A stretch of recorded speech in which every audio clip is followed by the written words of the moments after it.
أعوذ بالله السميع العليم من الشيطان اللعين الرجيم. بسم الله الرحمن الرحيم. الحمد لله المعروف من غير رؤية والخالق من غير روية الذي لم يزل قائما دائما إذ لا سماء ذات أبراج ولا ليل داج ولا بحر ساج ولا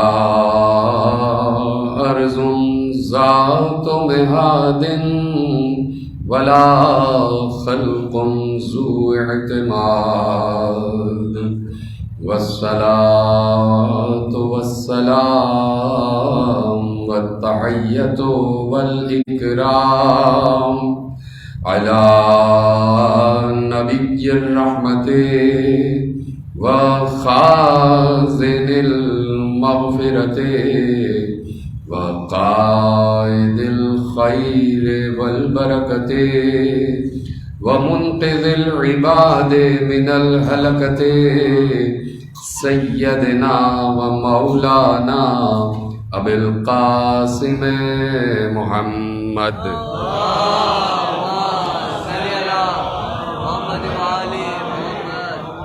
وأهل بيته الطيبين الطاهرين المعصومين المظلومين المنتخبين المنتجبين الذين أذهب الله عنهم الرجس وطهرهم تطهيرا.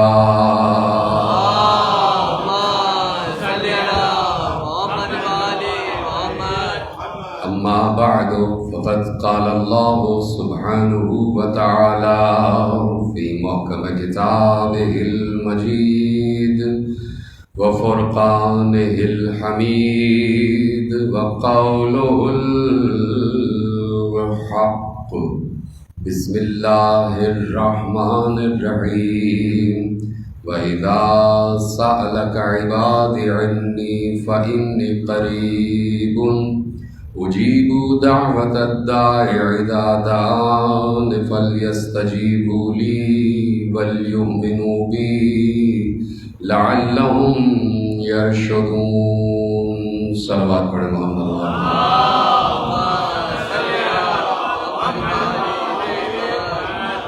پروردگار عالم جو ہم سب کا تنہا خالق و مالک ہے، اس کائنات کا کارساز ہے، اس کائنات کو بنانے والا ہے، اور وہ تمام صفات اور وہ تمام خوبیاں جو اس کے اس میں ذات میں ہیں اور اس میں صفات میں ہیں، وہ سب کی سب ہمیں محمد و علی کے ذریعے اس کائنات سے ہوتی ہوئی ہمارے قلوب تک منتقل ہوئی، اور وہ تمام صفات جو اللہ رکھتا ہے ان صفات کی معرفت بغیر معرفت محمد ناممکن ہے۔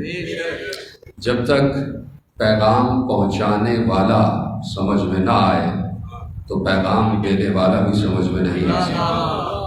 جس کے ذریعے سے پیغام پہنچایا گیا اس کی معرفت بہت ضروری ہے کہ اللہ نے اپنا پیغام پہنچانے کے لیے اگر کسی کو منتخب کیا ہے تو وہ اتنا اعلیٰ ہونا چاہیے کہ جتنا اس کا پیغام اعلیٰ ہے، وہ اتنا عرفہ ہونا چاہیے جتنا اس کا پیغام عرفہ ہے، اور پھر وہ ان صفات کا حامل ہونا چاہیے کہ جو صفات من جانب اللہ ہو، کہ جن صفات میں تغیر نہ ہو، جو صفات اس کے ذاتی بھی ہوں اور اللہ کی طرف سے عطا کیے ہوئے بھی ہوں۔ اللہ نے یقیناً پیغمبر کے ذریعے اپنا تعارف و تعریف اس پوری عالم انسانیت تک پہنچائی، اب وہ خود اپنے نبی سے مخاطب ہو کے کہہ رہا ہے وَإِذَا سَأَلَكَ عِبَادِي عَنِّي، اے میرے حبیب جب میرے بندے آپ سے میرے بارے میں پوچھیں، یعنی یہاں پر براہ راست اللہ اپنا تعارف کرانے جا رہا ہے، اپنی معرفت بندوں تک پہنچانے جا رہا ہے۔ وَإِذَا سَأَلَكَ، جب آپ سے سوال کیا جائے میرے بارے میں تو میرے بندوں کو ایک جواب دیجیے، یعنی سوال یہی ہوگا کہ یہ اے نبی یہ بتائیے کہ ہمارا معبود کیسا ہے، ہمارا رب کیسا ہے، اس کے صفات کیا ہیں، اس کی ذات کیا ہے۔ تو دیکھیے جہاں تک ذات کا تعلق ہے تو یقیناً ذات کے لیے خود پیغمبر نے ارشاد فرما دیا، اور پیغمبر کے ہر وارث نے ارشاد فرمایا کہ العلم ذات ہی، اللہ کی ذات ہی علم ہے اور علم ہی اس کی ذات ہے، یعنی وہ جو کچھ بھی ہے علم ہی علم ہے، یعنی اسے کسی ایسے مجسم وجود میں تصور نہیں کیا جا سکتا کہ جو مادی وجود رکھتا ہو۔ علم یقیناً سب کے پاس موجود ہوتا ہے، کسی کے پاس کم ہے، کسی کے پاس زیادہ ہے، تو اب علم کتنا ہے یہ آپ نکال کے نہیں دکھا سکتے کہ یہ میرے پاس 1 کلو علم ہے یا 2 کلو علم ہے۔ علم انسان کے تکلم سے ظاہر ہوتا ہے، علم انسان کے معرفت کے ساتھ اور عقل کے ساتھ، جب دونوں معرفت و عقل ملتے ہیں تب علم کا اظہار ہو جاتا ہے، علم ظاہر ہوتا ہے، علم دکھایا نہیں جا سکتا۔ علم انسان کے وجود کا حصہ ہوتا ہے، علم انسان کے وجود میں ودیت ہوتا ہے۔ اب اللہ کے بارے میں جب پتہ کیا گیا، معلوم کیا گیا، سوال کیا گیا تو کہا العلم ذات ہی، اس کی ذات ہی علم ہے، وہ جیسا ہے علم ہی علم ہے، وہ جیسا ہے علم ہے۔ تو اب اللہ خود اپنے بارے میں پیغمبر سے یہ کہہ رہا ہے وَإِذَا سَأَلَكَ عِبَادِي عَنِّي، جب میرے بارے میں آپ سے سوال کیا جائے تو ان کو جواب دیجئے گا۔ اب اللہ اپنے بارے میں سوال کا جواب خود دینے جا رہا ہے۔ تو دیکھیے میں آپ سے پوچھوں کہ آپ کی معرفت کیا ہے تو آپ اپنی معرفت بہتر بتا سکتے ہیں، میں اپنی معرفت بہتر بتا سکتا ہوں۔ میں آپ کے بارے میں زیادہ نہیں جانتا، آپ کسی اور کے بارے میں زیادہ نہیں جانتے، لہذا اپنے بارے میں اپنا عرفان، اپنا تعارف انسان یعنی کوئی بھی مخلوق ہو، کوئی بھی ذات ہو، کوئی بھی شخصیت ہو، وہ اپنا تعارف خود بہتر طور پر پیش کر سکتی ہے، اپنی تعریف خود بہتر طور پر کر سکتی ہے۔ اللہ اپنا تعارف خود کرانے جا رہا ہے، خود بتا رہا ہے کہ اب جب آپ سے میرے بندے میرے بارے میں سوال کریں تو دیکھیے کتنا عظیم جواب آ رہا ہوگا اللہ کی طرف سے۔ قرآن کی آیت ہے، کوئی حدیث نہیں ہے کہ جس پہ بحث ہو جائے کہ حدیث ہے بھی یا نہیں ہے، صحیح ہے، مرسل ہے، موضوع ہے، کیا ہے، لیکن یہاں پر ہے قرآن کی آیت، اور قرآن میں اللہ ارشاد فرما رہا ہے جب میرے بندے آپ سے میرے بارے میں سوال کریں تو ان کو جواب دیجیے گا۔ کیا جواب دیجیے گا؟ اس لیے میں نے کہا کہ ذرا سا اس کو بہت گہرائی کے ساتھ اور بہت حقیقی معنوں میں اس جواب کو سنیے گا کہ جو اللہ کا تعارف خود اللہ کی طرف سے آ رہا ہے وہ کتنا عظیم تعارف ہوگا، وہ کتنا عجیب تعارف ہوگا، وہ کتنا اعلیٰ تعارف ہوگا، وہ کتنا عرفہ تعارف ہوگا، وہ کتنا مکمل تعارف ہوگا، اور وہ کتنا انسانوں سے قریب تعارف ہوگا۔ خود کہہ رہا وَإِذَا سَأَلَكَ عِبَادِي عَنِّي، جب میرے بندے آپ سے میرے بارے میں پوچھیں تو ان کو جواب دیجیے گا فَإِنِّي قَرِيبٌ، ان سے کہیے گا میں تم سب کے قریب ہوں۔ اب آپ سوچیں کہ اللہ اپنے تعارف میں یہ بات کہہ رہا ہے، یہ جملہ اس نے محفوظ کیا کہ جب میرے بندے آپ سے میرے بارے میں سوال کریں تو ان سے کہیے گا میں تم سب کے قریب ہوں۔ فَإِنِّي قَرِيبٌ أُجِيبُ دَعْوَةَ الدَّاعِ إِذَا دَعَانِ، جب دعا کرنے والا مجھے پکارتا ہے، جب دعا کرنے والا مجھے ندا دیتا ہے، جب دعا کرنے والا مجھے صدا دیتا ہے، اجیب دعوت الداعی اذا دعان فلیستجیبوا لی، میں ہر پکارنے والے کی پکار کا جواب دیتا ہوں۔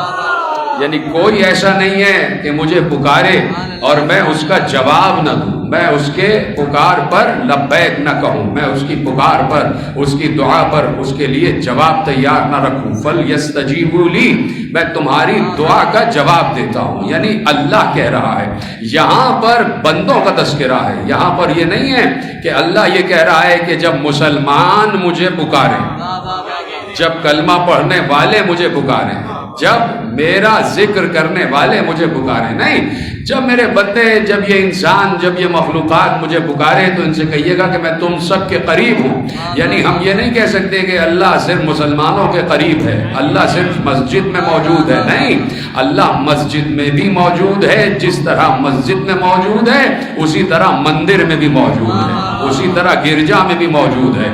جیسے مسلمانوں کے ساتھ ہے ویسے ہی یہودیوں کے ساتھ بھی ہے. جیسے مسلمانوں کو دیکھ رہا ہے ویسے ہی عیسائیوں کو بھی دیکھ رہا ہے. ہر بندے کی پکار پر جواب دینے والا اللہ ہی ہے. وہ الگ بات ہے کہ اللہ اس بات پر ناراض نہیں ہوتا کہ کوئی بت پرست بت کدے میں چلا جائے اور اس سے اپنی دعائیں مانگے، اس سے اپنی حاجتیں مانگے. کوئی جائے اور کہے مجھے اولاد چاہیے اور 1 سال بعد اسے اولاد حاصل ہو جاتی ہے. کوئی ہندو بت کے سامنے جاتا ہے اور کہتا ہے کہ مجھے نوکری چاہیے، اسے نوکری حاصل ہو جاتی ہے. کوئی کہتا ہے مجھے کاروبار میں برکت چاہیے، اسے کاروبار میں برکت بھی ہو جاتی ہے. ایسا تو نہیں ہے نا کہ کوئی مشرک بہت ہی غربت زدہ حال میں رہ رہا ہو. مشرک ہم سے زیادہ بہتر حال میں رہ رہے ہیں، کافر ہم سے زیادہ بہتر حال میں رہ رہے ہیں، بت پرست ہم سے زیادہ بہتر حال میں رہ رہے ہیں. آپ خود دیکھ لیجئے، ایک آپ کے ملک کی معیشت ہے اور ایک بت پرستوں کی معیشت ہے. زمین و آسمان کا فرق ہے یا نہیں ہے؟ آپ کی معیشت بالکل ڈیفالٹ کی طرف جا رہی ہے جبکہ بت پرستوں کی معیشت آسمانوں کو چھو رہی ہے. آپ خود دیکھ رہے ہیں. یعنی اللہ اس بات پر یعنی غصہ نہیں ہوتا، جلال میں نہیں آتا، بلکہ دیتا تو وہی ہے. اب وہ سمجھ رہا ہے بت پرست کہ میں نے بتوں سے مانگا ہے، مجھے اولاد بت نے دی ہے، مجھے رزق بت نے دیا ہے، مجھے شفا بت نے دی ہے، مجھے فضا، مجھے خلا، مجھے تمام تر حاجتیں پوری کرنے والا یہ بت ہے. اللہ اس بات پر غصے میں نہیں آتا، اللہ اس بات پر جلال میں نہیں آتا، بلکہ اللہ مسلسل دیتا جاتا ہے، مسلسل دیتا جاتا ہے. اس لیے دیتا جاتا ہے کہ وہ رحمان ہے. اور رحمان کا مطلب یہ ہے کہ جو موسیٰ کو بھی رزق دے اور فرعون کو بھی رزق دے. جو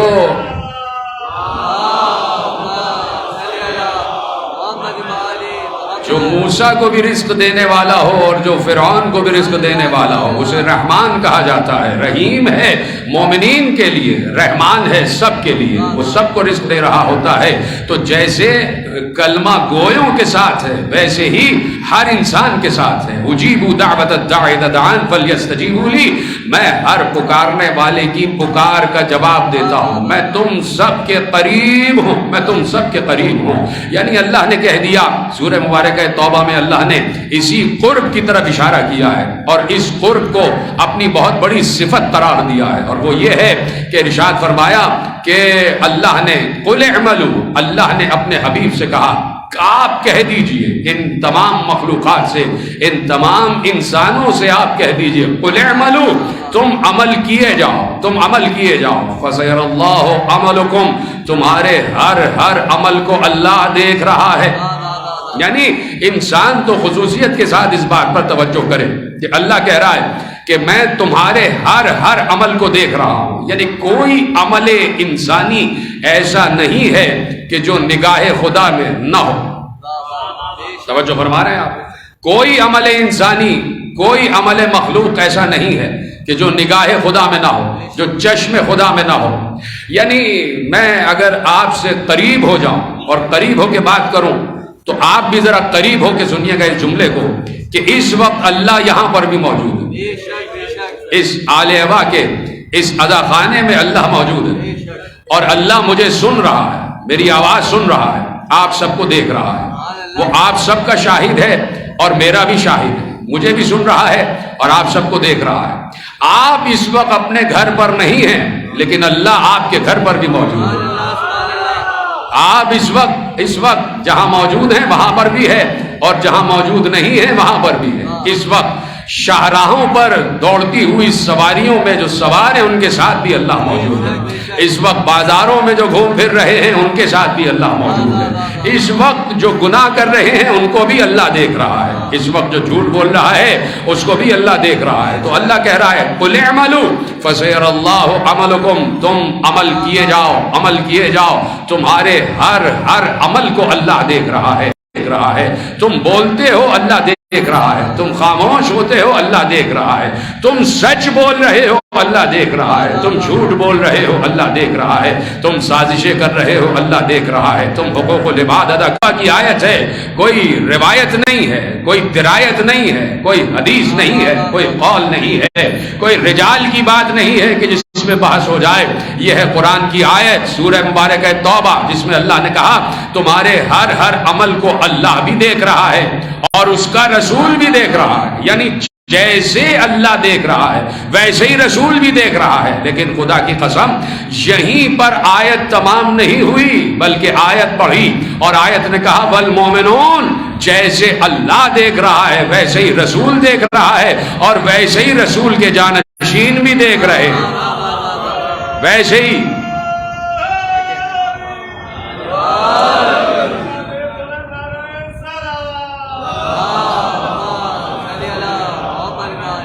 جیسے اللہ دیکھ رہا ہے ویسے ہی اس کا رسول دیکھ رہا ہے، اور ویسے ہی مومنین دیکھ رہے ہیں، مومنین دیکھ رہے ہیں. والمومنون لفظ ہے مومنون. میں پوچھنا چاہتا ہوں کہ اگر کسی کو اس لفظ مومنون کی تفسیر و توضیح پر اعتراض ہے تو بتائے مومنون سے مراد کون ہے؟ مومنون سے مراد کون ہے؟ حضرت قاسم ابن حسن علیہ السلام، شہزادے سے سوال کیا گیا کہ بتائیے قل اعملوا فسيرى الله عملكم ورسوله والمؤمنون، تمہارے ہر عمل کو اللہ بھی دیکھ رہا ہے، اس کا رسول بھی دیکھ رہا ہے، اور مومنین بھی دیکھ رہے ہیں. شہزادے یہ بتائیے یہاں مومنین سے کیا مراد ہے؟ کون سے مومنین؟ تو پوچھنے والے سے خود شہزادے نے پلٹ کر سوال کیا، پہلے تم بتاؤ تمہاری نگاہ میں مومنین سے کیا مراد؟ تمہاری نگاہ میں مومنین سے کیا مراد ہے؟ مومنون سے کیا مراد ہے؟ اس نے کہا کہ مومنون سے مراد تمام مسلمان، جتنے مسلمان ہیں. شہزادے نے کہا اچھا، تو اس کا مطلب ہے کہ تمام مسلمان بھی ویسے ہی اعمال کو دیکھ رہے ہوتے ہیں کہ جیسے اللہ اور رسول دیکھ رہا ہے. جیسے اللہ اور اس کا رسول دیکھ رہا ہے ویسے ہی مومنین بھی دیکھ رہے ہیں. کہا تم بھی مومن ہو، تم بھی مسلمان ہو؟ کہا الحمدللہ میں مسلمان ہوں. کہا اس کا مطلب ہے تم بھی آیت میں شامل ہو؟ کہا بالکل شامل ہوں، جب سارے مسلمان ہیں تو میں بھی شامل ہوں. کہا اچھا میں کوئی بہت دور اسکار بات نہیں کرتا، مشکل سوال نہیں کرتا، اگر تم بھی ویسے ہی دیکھ رہے ہو کہ جیسے اللہ اور رسول دیکھ رہا ہے تو یہ بتاؤ اس وقت تم یہاں موجود ہو، تمہارے گھر پہ گھر والے اس وقت کیا کر رہے ہیں؟ صلوات ہی پڑھ دیجئے محمد و آل محمد. کہ اس وقت تمہارے گھر والے گھر پر کیا کر رہے ہیں؟ چپ ہو گیا، خاموش ہو گیا. شہزادے نے آگے بڑھ کے جملہ کہا اور اگر تم نہ بتا سکو تو ہم سے پوچھو، ہم بتائیں گے. کہا کہ اتنا بڑا دعویٰ، اب آپ بتائیے کہ مومنون سے مراد کون ہے؟ کہ جیسے اللہ اور اس کا رسول دیکھتا ہے ویسے ہی مومنین دیکھتے ہیں، تو آپ کی نگاہ میں مومنین سے مراد کون ہے؟ تو شہزادے نے بسط فخر کہا کہ مومنین سے مراد پچھلے عہد میں میرے بابا حسن اور اس عہد میں میرے چچا حسین.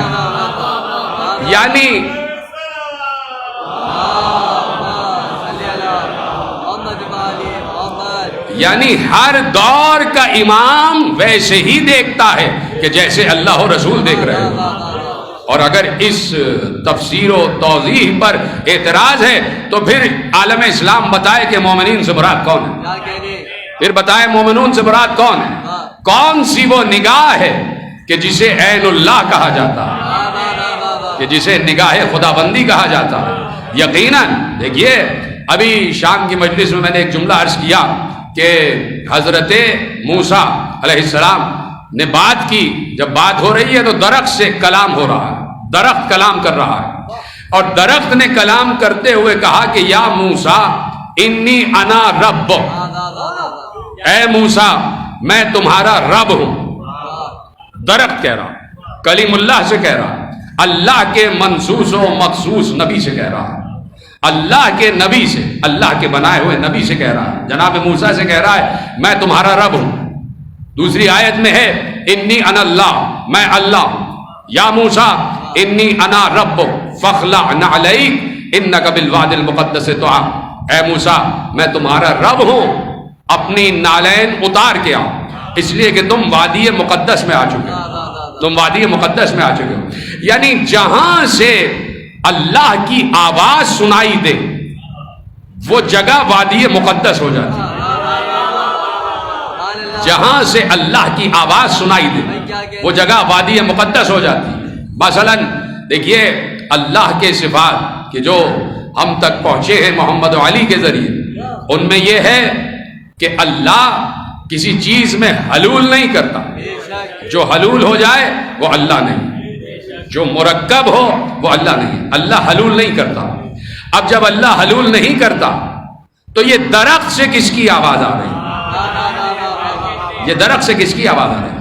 کسی میں سمایا نہیں ہے. درخت کہہ رہا ہے کہ انی انا رب، میں تمہارا رب ہوں، جبکہ درخت ہے، رب نہیں ہے. درخت ہے، اللہ نہیں ہے. اور پھر درخت یہ کہہ رہا ہے کہ میں اللہ ہوں، میں رب ہوں. تو درخت سے آواز یہ آنی چاہیے تھی. یعنی آپ مسلمانوں کی لحاظ سے اور ان کی نگاہ سے کہہ رہا ہوں کہ آواز تو یہ آنی چاہیے تھی کہ بھائی موسیٰ ہم درخت کے ذریعے سے تم سے کلام کر رہے ہیں، ہم درخت کے ذریعے سے تم سے کلام کر رہے ہیں، ہم درخت کے وسیلے سے تم سے کلام کر رہے ہیں. لیکن کیا بات آئی، کیا آواز آئی؟ انی انا رب، میں تمہارا رب ہوں. یہ نہیں کہا میں تمہارا رب بول رہا ہوں. توجہ فرما رہے ہیں آپ؟ یہ نہیں کہا کہ میں تمہارا رب بول رہا ہوں، یہ کہا میں تمہارا رب ہوں. انی انا رب، بے شک، یعنی لفظ میں بے شک کا اضافہ بھی ہو رہا ہے. بے شک میں تمہارا رب ہوں. تو کیا درخت اللہ تھا؟ بات بتائی جائے، کیا درخت اللہ تھا؟ درخت تو اللہ نہیں تھا، درخت رب بھی نہیں تھا. پھر کیا تھا؟ پھر درخت کیا تھا؟ تو سوائے ایک جواب کے کوئی دوسرا جواب نہیں ہے کہ درخت اللہ تو نہیں تھا، اس وقت لسان اللہ تھا.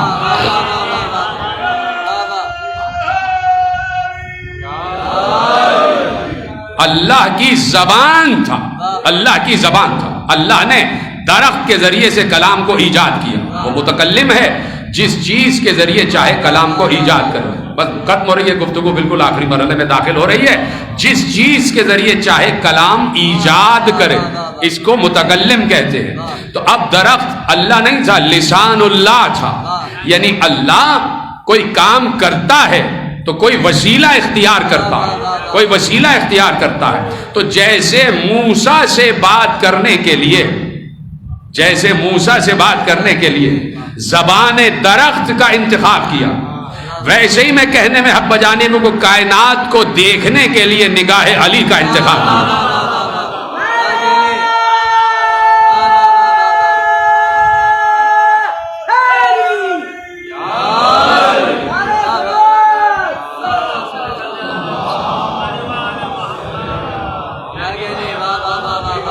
ویسے ہی دیکھنے کے لیے کسی نگاہ کا تو انتخاب کرے گا، کسی نگاہ کا انتخاب کرے گا. کیوں نہیں معراج میں اپنی آواز میں بات کی؟ کوئی اپنی آواز ہے اس کی؟ کوئی اپنی آواز ہے اس کی؟ کوئی آواز نہیں ہے. جو آواز سمجھ میں آ جائے، سنائی دے جائے اور جو نور دکھائی دے جائے وہ اللہ کا نہیں ہے. کیوں نہیں اس نے کوئی اپنا لہجہ اختیار کیا؟ محمد سے بات کرنے کے لیے لہجہ علی میں گفتگو کی. چلیے اپنا جملہ واپس لے لیتا ہوں. اگر آپ کو اس جملے پہ اعتراض ہے، آپ ایسے خاموش ہو گئے جیسے آپ نے پہلی مرتبہ سنی روایت.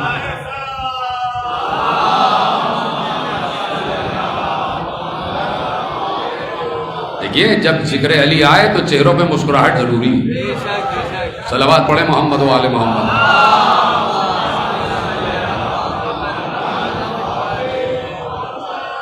لہجہ علی میں بات کی ہے. چلیے لہجہ علی پر اگر آپ کو اعتراض ہے تو کسی لہجے میں تو بات کی ہے جس میں آپ کوئی نام اس میں فٹ کر لیجئے آپ اپنی مرضی کا. تو کسی لہجے میں تو بات کی ہے، کسی لہجے میں تو بات کی ہے. تو میں نے جملہ عرض کیا کہ یقین کرنے پر آ جائیں تو درخت کو لسان اللہ مان لیں، اور نہ ماننے پہ آئیں تو صاحب منبر سلونی کو لسان اللہ نہیں مانیں گے. توجہ فرمائیے آپ نے. تو اب وہ اللہ ہے جو کہیں حلول نہیں کرتا، جو کسی میں سماتا نہیں ہے. وہ کہہ رہا ہے کہ میں تمہارے ہر عمل کو دیکھتا ہوں، جیسے میں دیکھتا ہوں ویسے ہی میرا رسول بھی دیکھتا ہوں، اور ویسے ہی ہر دور کا اولی الامر بھی دیکھتا ہوں. تو اب اس آیت نے بتایا، جملہ آپ کے حوالے کر رہا ہوں، اس آیت نے بتایا، سورہ مبارک توبہ کی آیت میں نے آپ کے حوالے کی، قل اعملوا فسيرى الله عملكم ورسوله والمؤمنون، ہم تمہارے ہر عمل کو دیکھ رہے ہیں، ہمارا رسول بھی دیکھ رہا ہے، اور ہر دور کا اولی الامر بھی دیکھ رہا ہے، ہر دور کا امام بھی ویسے ہی دیکھ رہا ہے۔ اس آیت نے بتایا کہ ہر دور میں کسی نہ کسی عین اللہ کا وجود ضروری ہے، کسی نہ کسی عین اللہ کا وجود ضروری ہے کہ جس نگاہ سے اللہ دیکھ رہا ہو۔ تو اس وقت میں کہوں کہ اگر ابھی میں نے جملہ کہا کہ اللہ یہاں موجود ہے، ہمارے ساتھ موجود ہے، ہمارے گھروں میں موجود ہے، بالکل اسی طرح رسول اللہ بھی یہاں موجود ہے، ہمارے ساتھ موجود ہے، ہمارے گھروں میں موجود ہے، بالکل اسی طرح صاحب الزمان بھی موجود ہے،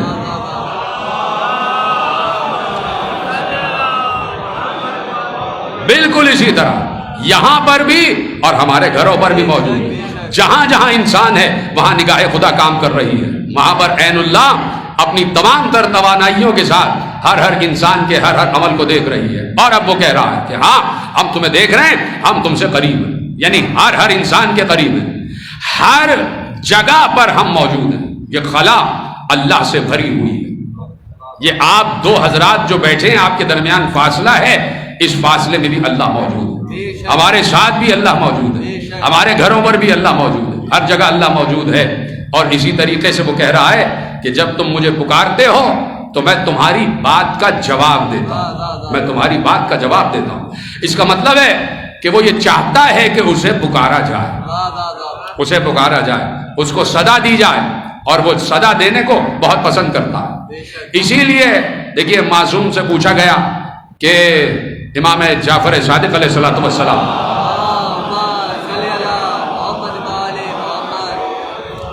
کہ مولا ارشاد فرمائیے کہ دو شخص ایک ساتھ ایک مسجد میں داخل ہوئے، ایک ساتھ ایک مسجد میں داخل ہوئے، اور داخل ہونے کے بعد دونوں بیٹھ گئے اپنے اپنے مصلے پر، ایک نماز پڑھنے لگا اور ایک بیٹھ کے دعا مانگنے لگا۔ یہ بتائیے مولا ان دونوں میں افضل کون ہے؟ ایہما افضل، ان دونوں میں افضل کون ہے؟ ایک نماز پڑھ رہا ہے اور ایک دعا مانگ رہا ہے، ان دونوں میں افضل کون ہے؟ مولا نے کہا دونوں افضل ہے، دونوں عمل عظیم انجام دے رہے ہیں۔ کہا نہیں مولا، چونکہ دونوں عمل الگ الگ کر رہے ہیں، ایک نماز پڑھ رہا ہے اور ایک دعا مانگ رہا ہے، ان دونوں میں افضل کون ہے؟ مولا نے کہا جو دعا مانگ رہا ہے وہ اس سے افضل ہے، جو دعا مانگ رہا ہے وہ اس سے افضل ہے۔ حالانکہ صلاۃ بھی دعا ہی کا دوسرا نام ہے، یہ نماز بھی دعا ہی ہے، لیکن ایک شخص ہے جو بیٹھتے ہی اللہ سے مربوط ہو جاتا ہے، اس سے مخاطب ہوتا ہے اور مخاطب ہو کے دعا مانگتا ہے، کہا جو دعا مانگ رہا ہے وہ افضل ہے۔ اب مولا نے اس کی دلیل دی، اور دلیل یہ دی کہ کیا تم نے قرآن میں یہ آیت نہیں پڑھی کہ ادعونی استجب لکم ان الذین، تم نے یہ دعا نہیں پڑھی، تم نے یہ قرآن کی آیت نہیں پڑھی کہ ادعونی استجب لکم ان الذین یستکبرون عن عبادتی سیدخلون جہنم داخرین؟ کیا تم نے قرآن میں آیت نہیں پڑھی کہ اللہ کہہ رہا ہے ادعونی استجب لکم، مجھ سے دعا مانگو میں دعائیں قبول کرتا ہوں، مجھ سے دعا مانگو میں دعائیں قبول کرتا ہوں، ان الذین یستکبرون عن عبادتی سیدخلون جہنم داخرین، جو بندے میری عبادت پر غرور کرتے ہیں میں ایسے مغرور عبادت گزاروں کو جہنم میں پھینک دوں گا۔ ان الذین یستکبرون عن عبادتی سیدخلون جہنم داخرین، جو بندے عبادت پر غرور کرتے ہیں میں ایسے بندوں کو ان کی عبادت سمیت جہنم میں پھینک دوں گا۔ کیا وجہ ہے؟ ادعونی استجب لکم، تم ہمیں پکارو ہم تمہاری پکار کا جواب دیتے۔ کہ سنو کوئی بندہ، کہا مولا یہ غرور کیا ہے، عبادتوں پر غرور کیا، یہ کون سی بات ہے کہ عبادتوں پر غرور، یہ غرور کس چیز کا نام ہے، اس غرور کی تفسیر کیا ہے؟ مولا نے کہا غرور کی تفسیر یہ ہے کہ کوئی بندہ نماز تو پڑھ لے اور نماز پڑھ کے مصلی لپیٹ دے، اللہ سے دعا نہ مانگے، ایسے بندے کو مغرور کہا جاتا ہے، ایسے بندے کو متکبر کہا جاتا ہے۔ یعنی وہ چاہتا ہے کہ اسے پکارا جائے، وہ چاہتا ہے کہ اس سے مانگا جائے، وہ چاہتا ہے کہ اس کو صدا دی جائے۔ دعا کا مطلب ہے دعوت دینا، دعا کا مطلب ہے اس کو صدا دینا، دعا کا مطلب ہے اسے پکارنا، دعا کا مطلب ہے کہ اسے ہی ملجا و ماوا ماننا۔ کہا کہ ہم سے دعا مانگو، ہم سے طلب کرو. اور یہ طلب کرنا، دیکھیے جملہ میں رک کر کہہ رہا ہوں، یہ طلب کرنا کیا ہے؟ یہ طلب کرنا یہ ہے کہ ہم تو تم سے قریب ہیں، دعا مانگ کے تم بھی ہم سے قریب ہو جاؤ، دعا مانگ کے تم بھی ہم سے قریب ہو جاؤ. یعنی یہ دو طرفہ قرب ہے، یہ دو طرفہ قرب ہے. ایک طرف سے اللہ بندے کی طرف بڑھ رہا ہے، دوسری طرف سے بندہ خدا کی طرف بڑھ رہا ہے. یہ بڑھنا کوئی قدموں والا بڑھنا نہیں ہے کہ کہیں اللہ بیٹھا ہوا ہے اور ہم اس کی طرف جا رہے ہیں، نہیں. یہ معرفت کا صدور ہے، یہ معرفت کا سفر ہے کہ ادھر سے بندہ رب کی معرفت حاصل کرتا ہوا اس کا قرب اختیار کرے. تو اللہ کہتا ہے کہ دیکھو ہم چاہتے یہ ہیں کہ تم ہمارا قرب اختیار کرو، اور اس کی وجہ یہ ہے، اس کا طریقہ یہ ہے کہ تم ہمارے بارے میں سوچو، تم ہماری معرفت کے بارے میں سوچو. تمہارا ہماری معرفت کے بارے میں سوچنا ایسا ہی ہے جیسے تم ہمارے قریب آ رہے ہو. اور جب تم معرفت کے سفر کا آغاز کرو گے تو ہم تم سے وعدہ کرتے ہیں کہ تم ایک قدم ہماری طرف بڑھاؤ گے، ہم دو قدم تمہاری طرف بڑھائیں گے.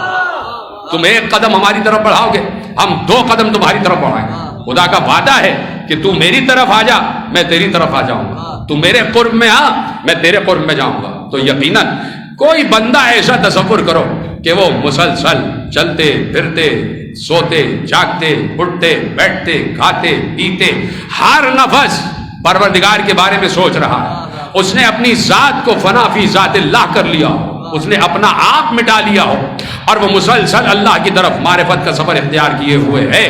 تو اب تصور کرو کہ ادھر سے بندہ بڑھ رہا ہے اور ادھر سے اللہ بندے کی طرف قرب اختیار کر رہا ہے. ادھر سے بندہ بڑھ رہا ہے، ادھر سے معبود قرب بندگی کی منزل پر، قرب عبد کی منزل پر آ رہا ہے. اب کوئی نہ کوئی منزل تو ایسی آ جائے گی کہ جہاں عبد و معبود اتنے قریب آ جائیں، اتنے قریب آ جائیں، اتنے قریب آ جائیں کہ جبرائیل بھی حیران ہو کے کہے پروردگار یہ 5 چادر میں ہیں کون؟ یہ 5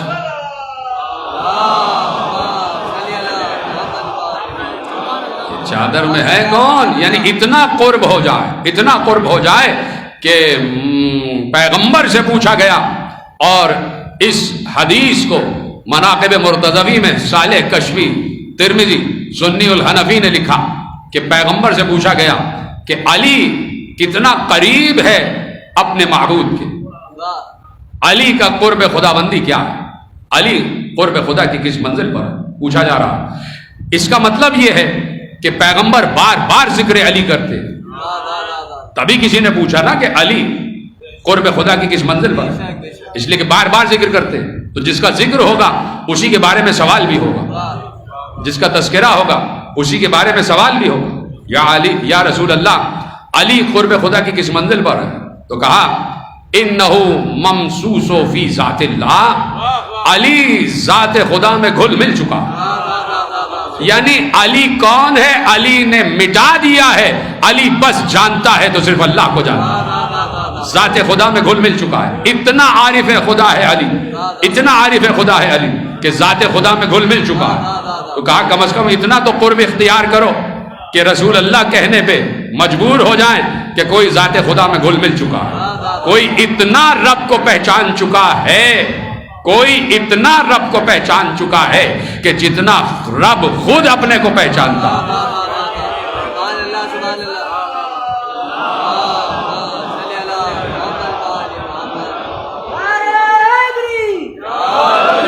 کوئی اتنا رب کو پہچان چکا ہے کہ جیسے رب خود اپنے کو پہچانتا ہے. اس لیے پیغمبر نے کہا تھا کہ اللہ کو کوئی نہیں پہچانتا سوائے میرے اور علی کے. تو اب اگر اللہ کا پتہ معلوم کرنا ہے تو آنا پڑے گا در محمد مصطفیٰ، اور در محمد مصطفیٰ کا ایک ہی نام ہے علی. در مصطفیٰ کا ایک ہی نام ہے علی.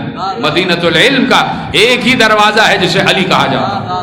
تو اگر جانا ہے مصطفیٰ کے شہر میں تو در علی سے ہو کر گزرنا پڑتا ہے. تو صرف یہ دو ہیں کہ جو جانتے ہیں کہ رب کون ہے، یہ دو ہیں کہ جو جانتے ہیں کہ ہمارا معبود کون ہے، باقی کوئی نہیں جانتا. تو اگر پوچھنا ہے تو محمد سے پوچھا جائے اور علی سے پوچھا جائے. تو خدا کی قسم اتنے ذہین لوگ گزرے 1400 برس پہلے کی تاریخ میں کہ اگر انہوں نے اللہ کے بارے میں سوال کیا تو یا تو محمد سے کیا یا علی سے کیا. اپنے جیسوں سے نہ پوچھا کہ اللہ کون ہے. انہوں نے اللہ کے بنائے ہوئے سے، اللہ کے بتائے ہوئے سے، اللہ کے مخصوص کیے ہوئے سے، اللہ کے منتخب کیے ہوئے سے اللہ کے متعلق سوال کیا. جتنے دقائق ہیں، جتنے دقائق توحید ہیں، وہ سارے کے سارے محمد اور ان کے 12 جانشینوں سے پوچھا گیا. یعنی یہ سوال جو میں نے جہاں سے گفتگو موڑی ہے کہ اللہ کی ذات کیا ہے، یہ سوال بھی سوائے معصوم کے کسی سے نہ پوچھا گیا، کسی سے نہ پوچھا گیا. اس لیے کہ جو ذات خدا میں گھل مل چکا ہو وہی تو بتائے گا نا کہ ذات خدا کیا ہے، وہی تو بتائے گا کہ ذات خدا کیا ہے. تو کہہ دیا العلم ذات ہی، اس کی ذات ہی علم ہے اور علم ہی اس کی ذات. جو کچھ ہے وہ علم ہی علم ہے. اپنے علم سے پوری کائنات کو دیکھ رہا ہے، اپنے علم سے پوری کائنات کا کاروبار سجایا ہے، اپنے علم سے ہر بندے کے ہر عمل پر نگاہ رکھتا ہے اور چاہتا ہے کہ اس سے مانگا جائے، چاہتا ہے کہ اس سے مانگا جائے. پوچھا گیا معصوم سے کہ مولا بعض اوقات دعائیں قبول نہیں ہوتی، وجہ کیا ہے اس کی؟ بعض اوقات دعائیں نہیں قبول ہوتی، وجہ کیا ہے؟ تو دیکھیے معصوم کا جواب ہے، میرا جواب نہیں. معصوم نے ارشاد فرمایا لِأَنَّكُمْ تَدْعُونَ مَنْ لَا تُعْرِفُونَ وَتَسْأَلُونَ مَا لَا تَفْقَهُونَ. اس لیے کہ تم اس سے مانگ رہے ہو جسے پہچانتے ہی نہیں، جسے پہچانتے ہی نہیں ہو، اور وہ مانگ رہے ہو کہ تمہیں پتہ ہی نہیں کہ تم کیا مانگ رہے ہو، تمہیں معلوم ہی نہیں کہ تم کیا مانگ رہے ہو. تو اگر انسان، اسی لیے امیر المومنین نے ارشاد فرمایا من عرف نفسہ فقد عرف ربہ، کہ اپنے آپ کو تو پہچانو. تمہیں اپنی ضروریات کی معرفت نہیں ہے تو ضرورت پوری کرنے والے کی معرفت کیسے ہو؟ تمہیں یہی نہیں پتا کہ تمہیں اللہ سے کیا مانگنا ہے اور کیا نہیں مانگنا. وَتَسْأَلُونَ مَا لَا تَفْقَهُونَ، نہیں جانتے کہ تم کیا مانگ رہے ہو اور نہیں پہچانتے کہ کس سے مانگ رہے ہو. تو ضروری ہے کہ اللہ کا عرفان حاصل کیا جائے، اللہ کی معرفت حاصل کی جائے. تو مجھے بتایا جائے کہ وہ گوشے کون سے ہیں، کون سے ہیں وہ گوشے کہ جہاں اللہ کی معرفت تقسیم ہو رہی ہو. آج بھی تو ضرورت ہے نا اللہ کی معرفت. تو وہ گوشے کون سے ہیں کہ جہاں اللہ کی معرفت تقسیم ہو رہی ہو. تو سوائے ان گوشوں کے کوئی گوشہ نہیں ہے کہ جن گوشوں کو اذا خانہ کہا جاتا، جن گوشوں کو مجلس خانہ کہا جاتا، جن گوشوں کو ذکر علی کا گوشہ کہا جاتا، کہ جہاں سے ذکر محمد و علی صادر ہو رہا ہے وہیں سے ذکر معرفت خدا صادر ہو رہا ہے. یہیں سے معلوم ہوتا ہے کہ اللہ کی معرفت کیا ہے. پوچھو اللہ سے کہ پروردگار تیری معرفت کیسے حاصل کرے؟ تو تو دکھائی ہی نہیں دیتا، تو تو نظر ہی نہیں آتا، تو یہاں موجود ہے، تو ہماری آواز کو سنتا ہے، تو قتل کرنے والے کو بھی دیکھ رہا ہوتا ہے، قتل ہونے والے کو بھی دیکھ رہا ہوتا ہے. تو نے موسیٰ کو بھی دیکھا، تو نے فرعون کو بھی دیکھا. فرعون تیری مسند پر بیٹھ گیا، اس نے تو ہونے کا دعویٰ کر دیا، تو خاموش ہے، تو کچھ کہتا ہی نہیں. تو پروردگار تو ہر جگہ موجود ہے لیکن نظر نہیں آتا، تو تجھے کیسے پہچانے؟ اس لیے کہ ہماری مجبوری یہ ہے کہ جب تک ہم اپنی دو آنکھوں سے کسی کو نہ دیکھیں کسی کو نہیں پہچانتے. جانتے نہیں ہیں، پہچاننا تو بہت دور کی بات ہے. جب تک ہمارے سامنے کوئی ہماری طرح کا وجود نظر آنے والا ہو، جب تک ہم اسے نہ دیکھ لیں تب تک ہم اسے جانتے نہیں ہیں. جاننے اور پہچاننے کی منزل تو پھر اس کے بعد کی ہے. پروردگار تو نظر تو آ جا، تو دکھائی تو دے جا. یہ جو تو بار بار کہتا ہے مجھے پہچانو، وما خلقت الجن والانس الا لیعبدون، ہم نے جنوں کو اور انسانوں کو صرف اور صرف اپنی معرفت کے لیے خلق کیا ہے. تو پروردگار تو نظر تو آتا ہی نہیں، تو دکھائی تو دیتا ہی نہیں، تجھے کیسے پہچانا جائے؟ بارے لہا نظر آ جا، دکھائی دے جا، اپنا چہرہ تو دکھا دے، اپنا دیدار تو کرا دے تاکہ تجھے جانا جائے اور جاننے کے بعد پہچانا جائے. تو آواز آئے گی کہ ہم نے اسی دن کے لیے کسی چہرے کو اپنا چہرہ کہا.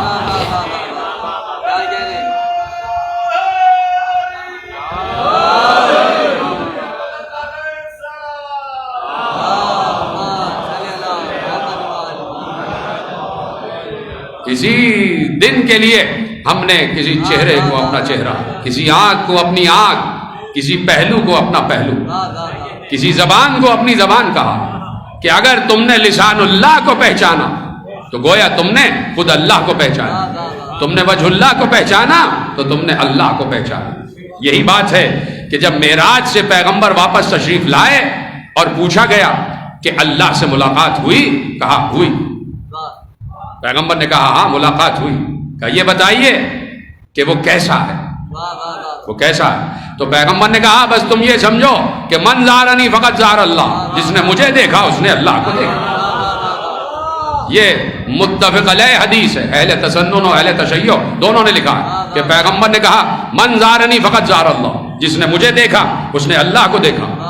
اب اس کی دلیل قرآن میں ملتی ہے کہ پیغمبر پر جو آیتیں نازل ہوئی تو اللہ نے سورہ مبارکہ نساء میں ارشاد فرمایا من یطع الرسول فقط اطاع اللہ، جس نے رسول کی اطاعت کی اس نے اللہ کی اطاعت کی، جس نے رسول کی اطاعت کی اس نے اللہ کی اطاعت کی۔ تو پیغمبر نے کہا کہ بس ہماری معرفت، تمہارا کام یہ ہونا چاہیے کہ ہمیں پہچانو۔ تو جو بندگان خدا پہچاننے کی منزل پر آ جاتے ہیں پھر وہ ذکر کی منزل پر آ جاتے ہیں۔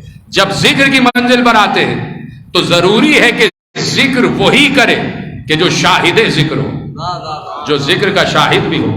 اور جب ذکر کا شاہد ہوتا ہے تو پھر وہ مشہود کو دیکھ رہا ہوتا ہے، پھر وہ مشہود کو ایسے دیکھ رہا ہوتا ہے کہ جیسے آپس میں ایک دوسرے کو دیکھا جاتا ہے۔ پیغمبر نے کہا کہ اگر چاہتے ہو کہ تمہارے بعد تمہیں یاد رکھا جائے، تمہارے بعد تمہاری یاد محو نہ ہو، تو دیکھو تین کام کر کے جانا، تین کام کر کے جانا۔ اور مرحوم کی ذات یہ تینوں کام کر کے گئی۔ جو لوگ شاہد رضا کے شاہد ہیں تو وہ میری بات کے بھی شاہد ہو جائیں گے، وہ میری بات پر بھی ساتھ کریں گے، گواہی دیں گے کہ پیغمبر نے کہا اگر زندہ رہنا چاہتے ہو کہ تمہارا ذکر باقی رہے تو یہ تین کام کرنا، ان تین کاموں کو کرنا۔ انسانوں کی فلاح و بہبود کے لیے کوئی کام کر جاؤ، کہیں کنواں کھود جاؤ، کسی کے لیے کوئی فلاح کا کام کر جاؤ، کسی کے لیے شاہراہ بنا جاؤ، کسی کے لیے باغ لگا جاؤ۔ کا پہلا کام یہ ہے کہ انسان کی فلاح و بہبود کا کوئی کام کر کے جاؤ۔ دوسرا کام یہ ہے کہ کوئی ایسی کتاب چھوڑ جاؤ کہ جو انسانی فکر کے جلا کا باعث بن سکے، انسانی فکر کی جلا کا باعث بن سکے۔ تیسرا کام یہ ہے کہ ایسی اولاد چھوڑ جاؤ جو باقیات الصالحات میں شمار، جو تمہارے لیے نیک نامی کا باعث ہو، تمہارے لیے نیک نامی کا باعث ہو۔ فلاح و بہبود کا کوئی کام کر کے جاؤ، کوئی کتاب چھوڑ کر جاؤ، اور اولاد صالح چھوڑ کر جاؤ کہ جو تمہارے لیے نیک نامی کا باعث بن جائے۔ یہ سب کے لیے پیغام ہے اور خود انسان اس کی طرف سفر اختیار کرتا ہے۔ کون انسان یہ نہیں چاہتا کہ اس کے جانے کے بعد اس کا ذکر خیر ہو، اس کا ذکر خیر کے ساتھ ہو؟ تو خیر کا ذکر اسی کے ساتھ ہوگا، خیر کا ذکر اسی کے ساتھ ہوگا جو خیر العمل کو مانتا ہو، جو خیر العمل کا تذکرہ کرے۔ اور حی علی خیر العمل ہے کیا؟ حی علی خیر العمل من کنت مولاہ فہذا علی مولا۔ حی علی خیر العمل غدیر کا پیغام، ولایت کا پیغام، ولایت کا پیغام۔ بغیر ولایت نہ کسی کی نماز قبول ہے نہ کسی کا روزہ قبول ہے۔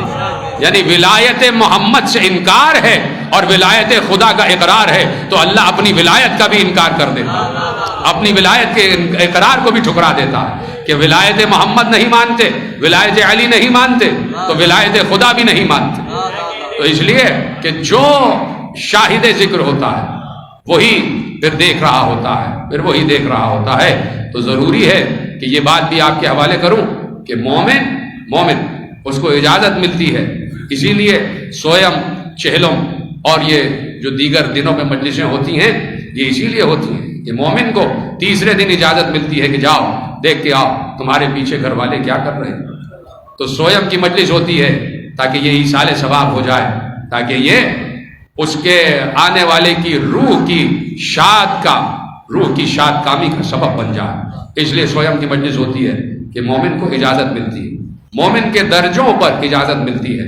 کسی مومن کو روز اجازت ملتی ہے کہ جاؤ دیکھ کے آؤ تمہارے گھر والے تمہارے لیے کیا کر رہے ہیں۔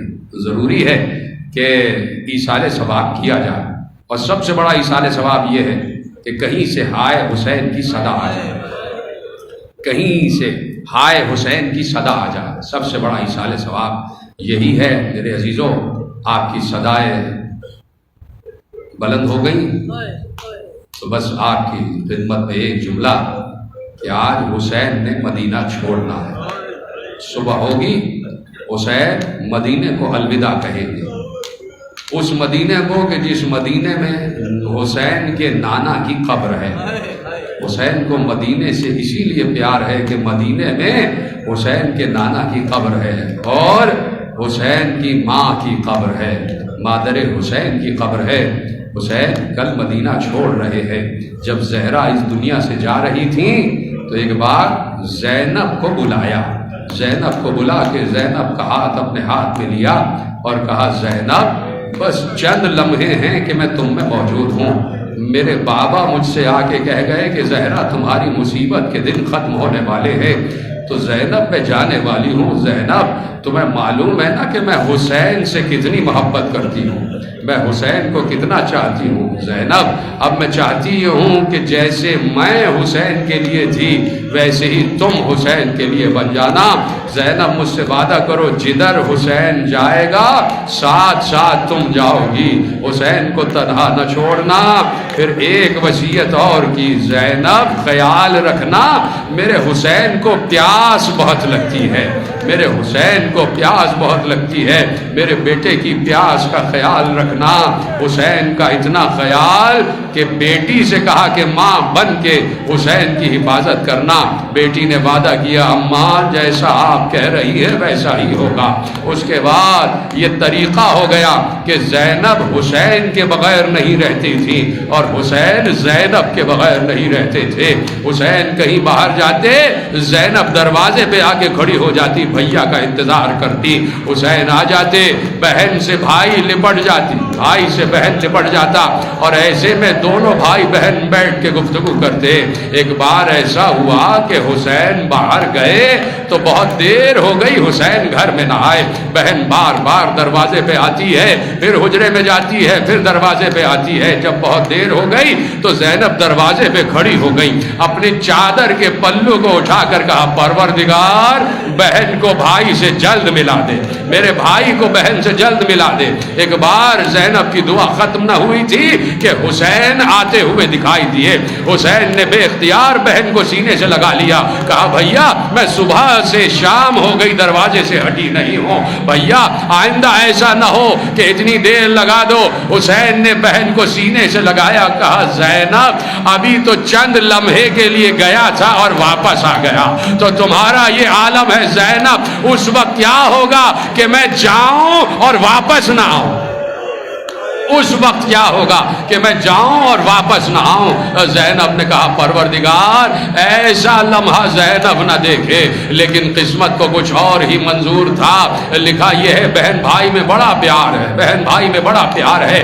زینب بیٹھی ہوئی ہیں قرآن کی تلاوت کر رہی ہیں، ایسے میں زینب کے سر پر سورج کی ایک کرن آئی۔ حسین نے دیکھا کہ زینب کے سر پر سورج کی کرن آ رہی ہے۔ حسین آگے بڑھے، اپنی ابا سے سایہ کر لیا کہ میری بہن کے سر پر سورج کی کرن نہ آنے پائے، سورج کی تمازت نہ آنے پائے، سورج کی دھوپ نہ آنے پائے۔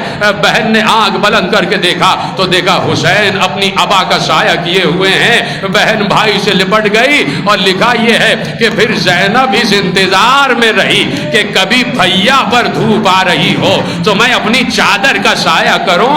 خدا کی قسم ایسا موقع زینب کو نہ ملا تو اس وقت ملا کہ جب 11 محرم کو زینب جا رہی ہیں، بھائی کا لاشا بے گور و کفن پڑا ہوا ہے، تپتی ہوئی دھوپ میں تپتی ہوئی ریت پر حسین کا لاشا پڑا ہوا ہے۔ زینب نے دیکھا سر بریدہ لاش پر سورج کی دھوپ آ رہی ہے تو زینب نے اسی ناطے سے بندے ہاتھوں سے خطاب کیا، اے بھیا مجھے معاف کر دینا، آج زینب کو موقع ملا تھا کہ تمہاری لاش پر سایہ کرتی، لیکن بھیا کیا کروں میرے سر پر چادر نہیں ہے، میرے سر پر چادر نہیں ہے۔ میرے عزیزوں یہ ہے کربلا جس پر گریہ کرنا واجب کی منزل پر آ جاتا ہے، اس لیے کہ جب زمانہ دگرگوں ہو جائے تو صرف ایک کربلا ہے جو سہارا دے رہی ہوتی ہے۔ حسین آئے رخصت آخر کے لیے آ گئے۔ یا زینب، یا سکینہ، یا رقیہ، یا ام کلثوم علیکن منی السلام، تم سب پر حسین کا آخری سلام۔ حسین جا رہے ہیں۔ میرے عزیزوں جب آپ اپنے کسی بیمار کو ہسپتال اسپتال بھیجتے ہیں تو یہ امید رہتی ہے کہ یہ زندہ سلامت واپس آ جائے گا، یہ صحت و سلامتی کے ساتھ واپس آ جائے گا۔ لیکن سلام ہو زینب پر، سلام ہو سکینہ پر کہ دیکھ رہی ہیں اب جو حسین گئے تو زندہ واپس نہیں آئیں گے، اس لیے کہ جو مقتل کو گیا ہے اس کا لاشا ہی آیا ہے۔ ایک بار زینب نے کہا بھیا پریشان نہ ہونا، اب یہ لٹا ہوا قافلہ جانے اور زینب جانے۔ ایک بار سکینہ جو آغوش حسین میں تھی، سکینہ کو روتے ہوئے حسین نے زینب کی گود میں دے دیا اور کہا زینب سکینہ کا خیال رکھنا، یعنی جا رہا ہے باپ، بچے یتیم ہونے والے ہیں اور ایسے میں جانے والا باپ اپنے بچوں کے متعلق وصیت کر رہا ہے میری بچی کا خیال رکھنا، میری سکینہ کا خیال رکھنا۔ سکینہ سے یہ کہہ کے گئے کہ اب یوں بسر کرو جو یتیموں کا دور ہے، بس ایسے گزارنا جیسے یتیم گزارتے ہیں۔ جیسے ہی بچی نے لفظ یتیم سنا، سکینہ کے ذہن میں وہ منظر آ گیا کہ جب مسلم کی بیٹی یتیم ہوئی، جب مسلم کی بیٹی یتیم ہوئی تھی تو حسین نے گود میں بٹھایا، سر پر پیار کیا، گوشوارے پہنائے اور رخسار چومے۔ سکینہ سمجھ گئی جب کوئی بچی یتیم ہوتی ہے تو اس کے سر پر شفقت سے ہاتھ رکھا جاتا ہے، اس کے کان میں گوشوارے پہنائے جاتے ہیں، اس کے رخسار چومے جاتے ہیں۔ لیکن کیا کروں، آخری جملہ تقریر کا، جیسے ہی حسین کا سر نو کے سینہ پر آیا، سکینہ کے تماچے لگے، سکینہ کے رخسار چھینے گئے، سکینہ کے دامن میں آگ لگی تو ایک بار حسین سے تو نہ کہا، فرات کا رخ کر کے کہا چچا عباس کیا یتیموں کو تماچے مارے جاتے ہیں، کیا گوشوارے چھینے جاتے ہیں؟